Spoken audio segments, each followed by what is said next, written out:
মহাত্মা গান্ধী জাতীয় গ্রামীণ কর্মসংস্থান নিশ্চয়তা প্রকল্পের কাঠামো পরিবর্তন করে ১২৫ দিনের কাজের গ্যারান্টি ও নতুন নামকরণ করে কেন্দ্র সরকার, যার বর্তমান নাম দেওয়া হয়েছে বিকশিত ভারত জি রামজি। নাম বদলের এই কৌশলের বিরুদ্ধে বিরোধী দলগুলি, বিশেষ করে কংগ্রেস, ধারাবাহিকভাবে বিক্ষোভ কর্মসূচি পালন করে চলেছে। শুক্রবার প্রদেশ কংগ্রেসের অসংগঠিত শ্রমিক সংগঠন রাজধানীতে বিক্ষোভ মিছিল সংগঠিত করে। প্রদেশ কংগ্রেস ভবনের সামনে থেকে শুরু হয় এই বিক্ষোভ মিছিলটি আগরতলা শহরের বিভিন্ন পথ পরিক্রমা করে সার্কিট হাউস গান্ধী মূর্তির পাদদেশে গিয়ে শেষ হয়। সেখানে অসংগঠিত শ্রমিক কংগ্রেসের কর্মী সমর্থকরা গণ অবস্থান সংগঠিত করে।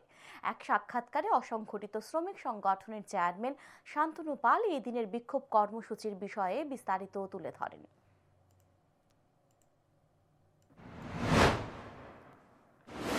গ্রামের মানুষের হাতে এমনি টাকা নেই, কাজ নেই, যাও একটা ছিল মানুষের কাজ করার মতো সহযোগিতা বা বছরে মাসে একটা টাকা পেত, সেটাও এখন বন্ধ করে দিয়েছে।